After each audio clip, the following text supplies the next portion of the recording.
നമസ്കാരം. KCV വാർത്തകളിലേക്ക് സ്വാഗതം. ഞാൻ അബേഷ് രഘുവരൻ. പ്രധാന വാർത്തകൾ.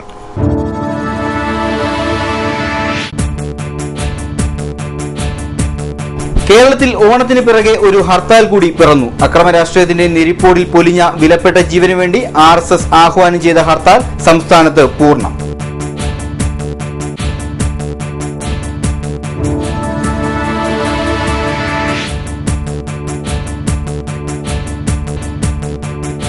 നഷ്ടപ്പെടലിന്റെ മുറിവുണങ്ങും മുമ്പ് തന്നെ വീണ്ടും ഒരു ഇരുട്ടടി. വിദ്യാഭ്യാസ വായ്പയുടെ ഭീകര മുഖത്തിന് സാക്ഷിയായി മറ്റൊരു കുടുംബം കൂടി.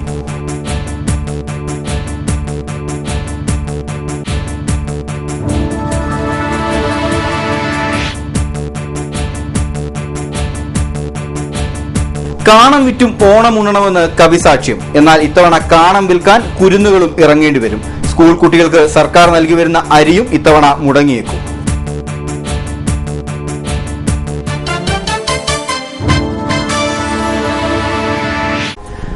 വാർത്തകൾ വിശദമായി. RSS സംസ്ഥാനത്ത് ആഹ്വാനം ചെയ്ത ഹർത്താൽ പൂർണ്ണം. തലശ്ശേരി കതിരൂർ ജില്ലാ ശാരീരിക് ശിക്ഷ പ്രമുഖ് K. മനോജ് കുമാറിനെ വെട്ടിക്കൊലപ്പെടുത്തിയതിൽ പ്രതിഷേധിച്ചാണ് RSS സംസ്ഥാന വ്യാപകമായി ഹർത്താലിന് ആഹ്വാനം ചെയ്തത്. ചൊവ്വാഴ്ച രാവിലെ 6 മുതൽ വൈകിട്ട് 6 വരെയാണ് ഹർത്താൽ നടന്നത്. ആലപ്പുഴ, കോട്ടയം, പത്തനംതിട്ട ജില്ലകളിലെ കടകമ്പോളങ്ങൾ പൂർണ്ണമായും അടഞ്ഞുകിടന്നു. പത്രം, പാൽ, ആശുപത്രി എന്നിവയെ ഹർത്താലിൽ നിന്നും ഒഴിവാക്കിയിരുന്നു. KSRTC ദീർഘദൂര സർവീസുകളടക്കം പൂർണ്ണമായും നിലച്ചു. ഉത്സവകാലത്തെത്തിയ അപ്രതീക്ഷിത ഹർത്താൽ തെരുവോരങ്ങളെ തീർത്തും വിജനമാക്കി. ഇരുചക്ര വാഹനങ്ങൾ മാത്രമാണ് നിരത്തിലിറങ്ങിയത്. ആലപ്പുഴ ജില്ലയിലെ സർക്കാർ, അർദ്ധ സർക്കാർ സ്ഥാപനങ്ങളിലെ ഹാജർ നില നാമമാത്രമായി ചുരുങ്ങി. കുട്ടനാട് താലൂക്കിൽ മാത്രം ഏതാണ്ട് 62 ജീവനക്കാരാണുള്ളത്. അതിൽ 43 പേര് ആബ്സെന്റാണ്, വന്നിട്ടില്ല. വില്ലേജിൽ ഏതാണ്ട് 62 പേരാണുള്ളത്. അതിൽ ഓഫീസ് തുറന്നു. ആദ്യം 10 മണിക്കൊക്കെ ഓഫീസ് തുറന്നു. അതിനുശേഷം അവർ വിളിച്ചു പറഞ്ഞു ഇങ്ങനെ അടയ്ക്കണമെന്നുള്ള ഒരു അഭിപ്രായം ഒരു മാസമായിട്ട് ഒന്ന് പറഞ്ഞു. അതുകൊണ്ട് ഞങ്ങൾ അടയ്ക്കുകയാണെന്ന് പറഞ്ഞു. അടയ്ക്കാനുള്ള അനുമതി നമ്മൾ കളക്ടറോട് ചോദിച്ചതിന് ശേഷം അവരോട് പറഞ്ഞു ഞാൻ അടച്ചിട്ടുണ്ട്. അങ്ങനെ 17 പേര് ഹാജരാണ്. അതിൽ 2 പേര് നേരത്തെ തന്നെ ലീവ് പറഞ്ഞിട്ടുണ്ടായിരുന്നു. അങ്ങനെ 19 പേര് സെന്റാണ്. ആലപ്പുഴ, എടത്തുവ, കിടങ്ങറ, ചങ്ങനാശ്ശേരി, കാവാലം എന്നിവിടങ്ങളിൽ RSS നേതൃത്വത്തിൽ പ്രതിഷേധ മാർച്ചുകൾ നടന്നു.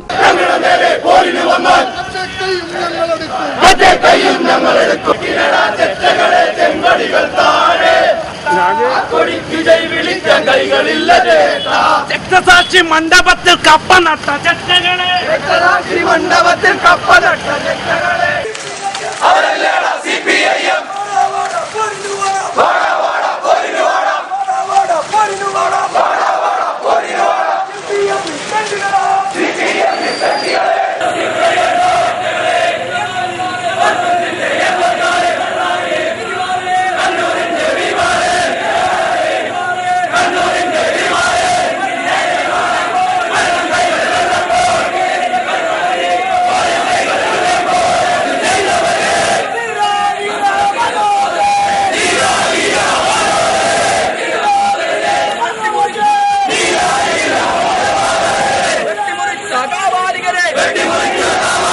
കഴിഞ്ഞ ഈ കാലമത്രയും നോക്കിയാല് 100-ലധികം ബലിദാനങ്ങളാണ് ആ കണ്ണൂർ മണ്ണില് നടന്നിരിക്കുന്നത്.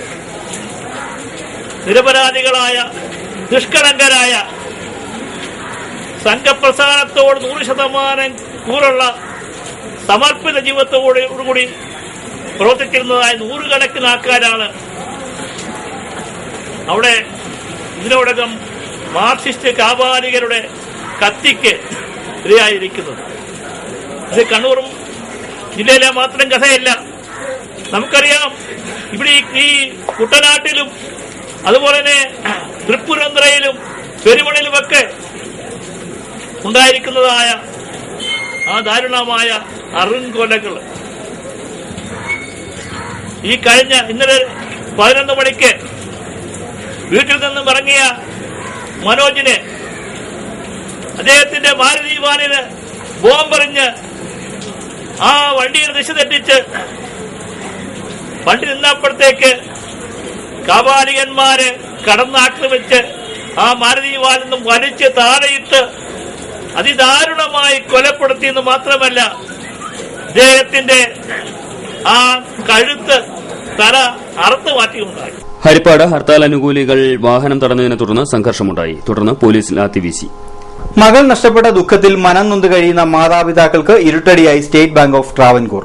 നഴ്സിംഗ് പഠനത്തിനായി മകളെടുത്ത പണം അടിയന്തരമായി തിരിച്ചടക്കണമെന്നാവശ്യപ്പെട്ട് SPT രാമങ്കരി ശാഖ ഇവർക്ക് നോട്ടീസ് നൽകിയിരിക്കുകയാണ്.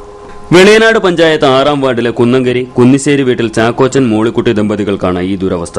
കർണാടകയിലെ ബീജാപ്പൂർ VLD മെഡിക്കൽ കോളേജിൽ നഴ്സിംഗ് പഠനത്തിനിടെയാണ് മകൾ നിമ്മി എന്ന് വിളിക്കുന്ന ചിഞ്ചുവിനെ മരണം കവർന്നെടുക്കുന്നത്. 2007-ൽ നഴ്സിംഗ് പഠനത്തിനായി എടുത്ത വിദ്യാഭ്യാസ വായ്പ ഉടൻ തിരിച്ചടയ്ക്കണമെന്ന് കാട്ടി ബാങ്ക് ഭീഷണിപ്പെടുത്തുന്നതായി ചാക്കോച്ചൻ പറയുന്നു. രാമങ്കരി SPT ശാഖയിൽ നിന്നാണ് ഇവർ വിദ്യാഭ്യാസ വായ്പ എടുത്തത്. 2007-8 വർഷങ്ങളിലായി 89,000 രൂപയായിരുന്നു വായ്പ. 3-ാം വർഷം മകൾ മരണമടയുകയും ചെയ്തു. എന്നാൽ വായ്പയും പലിശയും പിഴപ്പലിശയും ഉടൻ അടയ്ക്കണമെന്ന് കാട്ടി നോട്ടീസ് ലഭിച്ചതിനെ തുടർന്ന് ബാങ്കുമായി ഇവർ ബന്ധപ്പെട്ടപ്പോൾ വളരെ മോശമായാണ് ബാങ്ക് അധികൃതർ ഇവരോട് പെരുമാറിയത്. എന്റെ മോൾ മരിച്ചിട്ട് ഇപ്പോൾ 5 വർഷമായി. 2009 ഡിസംബർ 31 ന്യൂമോണിയ മരണമടയായിരുന്നു. അപ്പോൾ അത് കഴിഞ്ഞും പേപ്പറിലൊക്കെ കണ്ട് മുഖ്യമന്ത്രി മരിച്ച കുട്ടികൾക്ക് ലോൺ അടയ്ക്കേണ്ടെന്ന് കണ്ടതിന് പറഞ്ഞ് നമ്മൾ മറ്റൊന്നും ബാങ്ക് ആ വിവരം അറിയിച്ചു. കുട്ടി മരിച്ച വിവരം അറിയിച്ചായിരുന്നു. അന്ന് തൊട്ട് ബാങ്കിൽ ഞങ്ങളെ ശ്രദ്ധിക്കപ്പെടുത്തിക്കൊണ്ടിരിക്കുകയായിരുന്നു. അത് കഴിഞ്ഞപ്പോൾ ഞങ്ങൾ അടയ്ക്കുന്നില്ലെന്ന് കണ്ടപ്പോഴത്തേക്ക് അവർ കോടതി റെപ്രസെന്റ് ചെയ്ത് ഇപ്പോൾ 1 വർഷത്തോളമായി കോടതി കേസ് നടക്കുന്നത്. ഈ ജൂലൈ 3-ാം തീയതി കഴിഞ്ഞ ജൂലൈ 3-ാം തീയതിയിലെ പേപ്പറിൽ മുഖ്യമന്ത്രിയുടെ പ്രസ്താവന ഉണ്ടായിരുന്നു, കുട്ടിയോ കുട്ടിയുടെ അപ്പനോ മരിച്ച ലോൺ തിരിച്ചടയ്ക്കേണ്ടെന്ന്. അതും പറഞ്ഞിട്ടും ബാങ്കുകാർ കൂട്ടാക്കാതെ വേണ്ടി ജപ്തി നോട്ടീസ് അയച്ചിരിക്കുകയാണ്. അവർ പറയുന്നു പേപ്പറിൽ അങ്ങനെയൊക്കെ കാണും, പക്ഷെ പൈസ അടയ്ക്കണമെന്ന് പറഞ്ഞു. പലിശ ഉൾപ്പെടെ 1.5 ലക്ഷം രൂപയോളം ഇപ്പോൾ ആയി കിടക്കുക. 1.5-ക്ക് മേളിലായി. ഇപ്പോൾ ഞങ്ങൾക്ക് അത് അടയ്ക്കാനുള്ള നിർത്തില്ല. ഇളയ കുട്ടി എഞ്ചിനീയറിംഗിന് പഠിക്കുന്നു, അതിൻ്റെ ഇളയത് 10-ാം ക്ലാസ്സിലും പഠിക്കുന്നു. കൂലിവേലക്കാരാണ് ഞങ്ങൾ. ഇന്ത്യൻ നഴ്സസ് പേരന്റ്സ് അസോസിയേഷൻ തുടങ്ങിയ സംഘടനകളും ബാങ്കുമായി ബന്ധപ്പെട്ടിരുന്നു. അവരോടും ധിക്കാരപരമായ സമീപനമാണ് ബാങ്ക് സ്വീകരിച്ചത്. ഉദാരമായ വ്യവസ്ഥകളിലും പലിശ നിരക്കിലും വായ്പ നൽകണമെന്ന റിസർവ് ബാങ്കിന്റെ നിർദ്ദേശങ്ങളും സർക്കാരിന്റെയും ഹൈക്കോടതിയുടെയും ഉത്തരവുകളെയും ബാങ്കുകൾ നഗ്നമായി ലംഘിക്കുകയാണ്. ഇത് ഒറ്റപ്പെട്ട സംഭവമല്ല.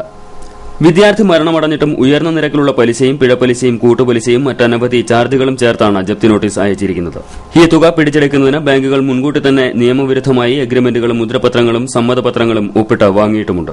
രാമങ്കരി SPT ശാഖയടക്കം എല്ലാ ബാങ്കുകളും ഇത്തരം മനുഷ്യത്വരഹിതമായ നിലപാടാണ് സ്വീകരിക്കുന്നതെന്ന് Indian nurses parents association Kuttanad taluk president Nandanan Valiyaparamba പറഞ്ഞു. സ്കൂൾ വിദ്യാർത്ഥികൾക്ക് ഓണത്തിന് സൌജന്യ അരിയില്ല. വിദ്യാഭ്യാസ വകുപ്പ് ഇതുമായി ബന്ധപ്പെട്ട ഉത്തരവ് ഇതേവരെ പുറപ്പെടുവിച്ചിട്ടില്ല. ഓണാവധിക്ക് 3 നാൾ മാത്രം ശേഷിക്കെ ഓണത്തിന് മുൻപുള്ള സൌജന്യ അരി വിതരണം കയ്യാലപ്പുറത്തെ തേങ്ങയായി. ആധാർ ലിങ്ക് സംബന്ധിച്ച് വിദ്യാഭ്യാസ വകുപ്പിലുണ്ടായ തർക്കമാണ് പ്രതിസന്ധിക്ക് ഇടയാക്കിയത്. ആധാർ ലിങ്ക് ചെയ്ത വിദ്യാർത്ഥികൾക്ക് മാത്രം അരി നൽകിയാൽ മതിയെന്നായിരുന്നു ആദ്യ നിർദ്ദേശം. വ്യാപക എതിർപ്പിന് ഇടയാക്കുമെന്ന് ബോധ്യപ്പെട്ടതോടെ അത് ഉപേക്ഷിച്ചു.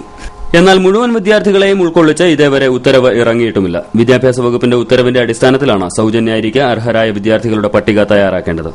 ഇങ്ങനെ സ്കൂളുകളിൽ തയ്യാറാക്കുന്ന പട്ടിക വിദ്യാഭ്യാസ ഉപജില്ലാ അടിസ്ഥാനത്തിൽ ക്രോഡീകരിച്ച് സിവിൽ സപ്ലൈസിന് ഇന്റന്റ് കൈമാറണം.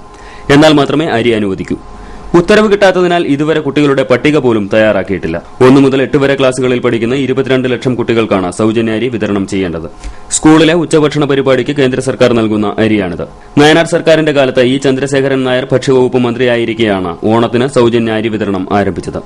ഓണത്തിന് മുമ്പ് 22 ലക്ഷം കുട്ടികൾക്ക് സൌജന്യമായി അരി വിതരണം ചെയ്താൽ പൊതുവിപണിയിലെ അരിവില പിടിച്ചു നിർത്തുവാനും ഉപകാരപ്പെടുമായിരുന്നു. ഓണത്തിന് ശേഷം അരി നൽകുന്നതുകൊണ്ട് ഈ ലക്ഷ്യം കൈവരിക്കുവാനും സാധിക്കില്ല. അടുത്ത ദിവസം ഉത്തരവിറങ്ങിയാൽ തന്നെ പരീക്ഷാവേളയിൽ അരി വിതരണം ചെയ്യുവാനുള്ള സാധ്യതയും കുറവാണ്. വ്യാപാരി വ്യവസായി ചങ്ങനാശ്ശേരി ഏരിയ സെക്രട്ടറിയെ മർദ്ദിച്ച സംഭവത്തിൽ ബുധനാഴ്ച വൈകിട്ട് 4-ന് ടൌണിൽ പ്രകടനം നടത്തും. സമിതി കോട്ടയം ജില്ലാ സെക്രട്ടറി PI എബ്രഹാം ഉദ്ഘാടനം ചെയ്യും. സംഭവം കഴിഞ്ഞ് 2 ദിവസം പിന്നിട്ടിട്ടും പ്രതികളെ പിടികൂടാത്തതിൽ പ്രതിഷേധിച്ചാണ് പ്രകടനം സംഘടിപ്പിച്ചിരിക്കുന്നത്. ഇനിയൊരു ഇടവേള. KCV വാർത്തകൾ നിങ്ങൾക്കായി അവതരിപ്പിക്കുന്നത് മനോഹരമായൊരു വീട് നമ്മുടെ എല്ലാം സ്വപ്നമാണ്. നിങ്ങളുടെ സ്വപ്ന ഭവനങ്ങളെ മനോഹരമാക്കാൻ ഇതാ സിമ്പിൾ ഷാലിമാർ സൂപ്പർ ബ്രാൻഡ് ടൈലുകളുടെയും ഗ്രാനൈറ്റിന്റെയും വിസ്മയലോകം. വിപുലമായ സ്റ്റോക്ക്, ഫാസ്റ്റ് സർവീസ്, 100% ഗുണമേന്മ ഇവയൊക്കെ നിലനിർത്തുന്നതുകൊണ്ട് ഞാൻ പറയുന്നു Shalimar. Shalimar marbles and granite, സ്വപ്ന ഭവനത്തിന് ഇവിടെ പൂർണ്ണത. Shalimar marbles and granite, Manikkachira, AC road, Changanassery.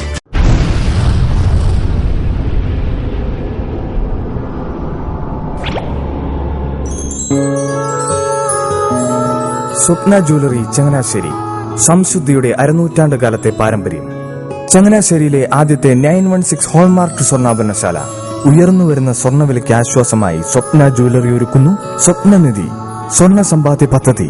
തവണകളായി അടയ്ക്കുന്ന തുക അതാത് ദിവസത്തെ സ്വർണ്ണവിലയിലേക്ക് മാറ്റി നിശ്ചയിക്കുന്നതിനാൽ പിന്നീടുണ്ടാകുന്ന വിലവർദ്ധനവ് നിങ്ങളെ ബാധിക്കുന്നില്ല. 250 രൂപ മുതൽ വരുന്ന 18 തവണകളാണ് സ്വപ്നനിധിക്കുള്ളത്. സ്വപ്ന ജ്വല്ലറി, സ്വപ്ന ബിൽഡിംഗ്, ചങ്ങനാശ്ശേരി.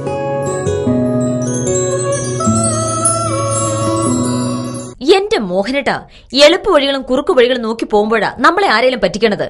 എന്നെ ഇന്നേവരാരെങ്കിലും പറ്റിച്ചിട്ടുണ്ടോ? കാരണം എന്താ? എനിക്ക് ബുദ്ധിയുണ്ട്. അനു തിരക്കിലായിരിക്കും അല്ലേ? അതെ. അനുവിനെ കഴിഞ്ഞ ആഴ്ച ആലപ്പുഴയിലെ മുല്ലയ്ക്കൽ പ്രിൻസ് ജുവലറിയിൽ നിൽക്കുന്നത് കണ്ടിരുന്നല്ലോ. അതെ, ഞാൻ അവിടെ നിന്നാണ് സ്വർണ്ണാഭരണങ്ങൾ വാങ്ങാറുള്ളത്. അതെന്താ, മറ്റൊരുപാട് ജുവലറികൾ അവിടെ ഉണ്ടല്ലോ. പിന്നെന്താ മുല്ലയ്ക്കൽ പ്രിൻസ് ജുവലറിയിൽ നിന്ന് തന്നെ സ്വർണ്ണാഭരണങ്ങൾ വാങ്ങുന്നത്? അതെല്ലാവർക്കും അറിയാവുന്ന കാര്യമല്ലേ. ഗുണമേന്മയിലും വിശ്വസ്തതയിലും 2 പതിറ്റാണ്ടിന്റെ പാരമ്പര്യമുള്ള മുല്ലയ്ക്കൽ പ്രിൻസ് ജുവലറിയിലെ ഏറ്റവും ചെറിയ ആഭരണങ്ങളിൽ പോലും 916 BIS ഹോൾമാർക്ക് മുദ്ര ഉറപ്പുവരുത്തുന്നു. ആരുടെയും സങ്കല്പത്തിന് അനുയോജ്യമായ വ്യത്യസ്തതരം ഡിസൈൻസ്. അങ്ങനെയാവുമ്പോൾ പണിക്കൂലി കൂടുതലായിരിക്കും അല്ലേ? ഏറ്റവും കുറഞ്ഞ പണിക്കൂലി മാത്രമല്ല, 916 BIS ഹോൾമാർക്കഡ് സ്വർണ്ണാഭരണങ്ങൾ മാറ്റി വാങ്ങുമ്പോൾ വിലയിലോ തൂക്കത്തിലോ കുറവ് വരുന്നില്ല. അപ്പോൾ ശരിക്കും ഹീറോ മുല്ലയ്ക്കൽ പ്രിൻസ് ജുവലറി ആണല്ലേ? അത് പിന്നെ പറയാനുണ്ടോ? 100% BIS ഹോൾമാർക്കഡ് സ്വർണ്ണാഭരണങ്ങൾ വിൽക്കുന്ന സ്വർണ്ണാഭരണശാല പ്രിൻസ് ജുവലറി, മുല്ലയ്ക്കൽ, ആലപ്പുഴ.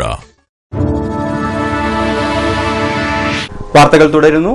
പത്തനംതിട്ട ജില്ലാ സഹകരണ ബാങ്കിൽ ക്ലാർക്ക് കാഷ്യർ തസ്തികയിലേക്കുള്ള കാറ്റഗറി നമ്പർ 20/2006, 21/2006 റാങ്ക് പട്ടിക കാലാവധി പൂർത്തിയാക്കിയതിനാൽ റദ്ദാക്കിയതായി ജില്ലാ PSC ഓഫീസർ അറിയിച്ചു. KPMS തെക്കേക്കര ശാഖാ നേതൃത്വത്തിൽ മഹാത്മാ അയ്യങ്കാളിയുടെ 152ാമത് ജന്മദിന ആഘോഷവും അനുസ്മരണ സമ്മേളനവും ഈ മാസം 8-ന് നടക്കും.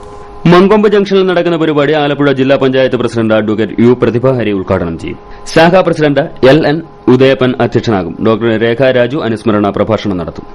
കാലവർഷവും വെള്ളപ്പൊക്കവും മൂലം കാർഷിക മേഖലയിൽ 53.6 കോടി രൂപയുടെ നഷ്ടമുണ്ടായതായി കളക്ടറേറ്റിൽ കൂടിയ ജില്ലാ ക്രൈസിസ് മാനേജ്മെന്റ് കമ്മിറ്റി യോഗം വിലയിരുത്തി. 4.3 കോടി രൂപയുടെ നെൽകൃഷിയും 8.3 കോടിയുടെ കരകൃഷിയും നഷ്ടമായി. 94 പാടശേഖരങ്ങളിൽ മട വീണു.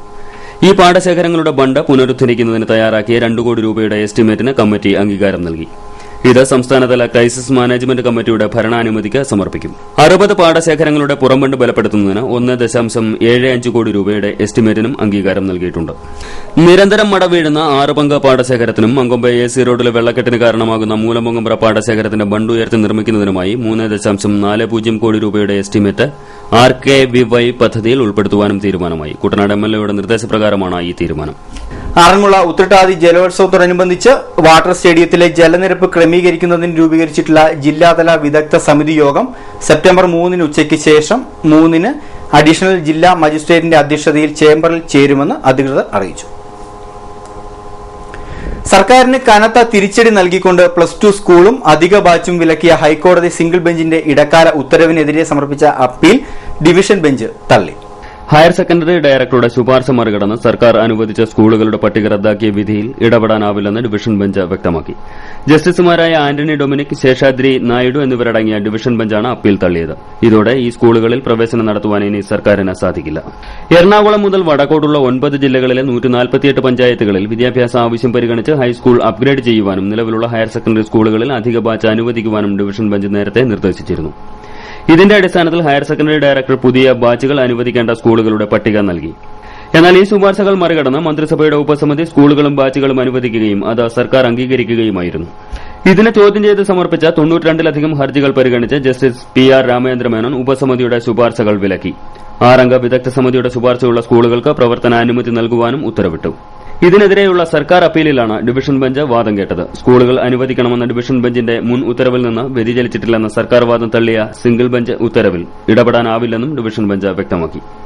ഹർത്താൽ ദിനത്തിലും രോഗികൾക്ക് ഭക്ഷണം നൽകി എടത്വ വിവേകാനന്ദ ചാരിറ്റബിൾ ട്രസ്റ്റ് മാതൃകയായി. എടത്വ ഗവൺമെന്റ് ആശുപത്രിയിലെ രോഗികൾക്കുള്ള ഭക്ഷണം കുറെ കാലമായി നൽകി വരുന്നത് വിവേകാനന്ദ ചാരിറ്റബിൾ ട്രസ്റ്റാണ്. ഹർത്താൽ ദിനത്തിലും ആശുപത്രികളിലെ അന്തേവാസികൾക്കും പരിചാരകർക്കും ട്രസ്റ്റ് ഭക്ഷണം നൽകി. പ്രധാന വാർത്തകൾ ഒരിക്കൽ കൂടി.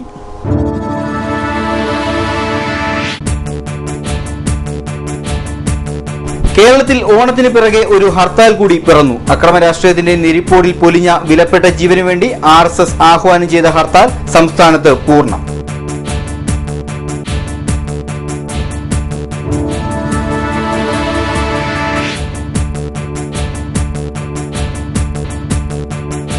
നഷ്ടപ്പെടലിന്റെ മുറിവുണങ്ങും മുമ്പ് തന്നെ വീണ്ടും ഒരു ഇരുട്ടടി. വിദ്യാഭ്യാസ വായ്പയുടെ ഭീകര മുഖത്തിന് സാക്ഷിയായി മറ്റൊരു കുടുംബം കൂടി.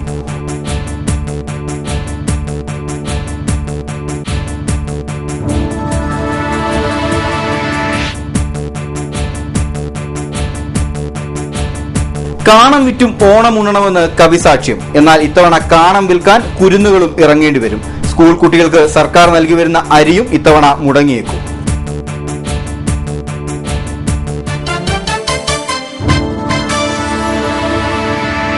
ഇതോടെ വാർത്തകൾ കഴിഞ്ഞു. നമസ്കാരം.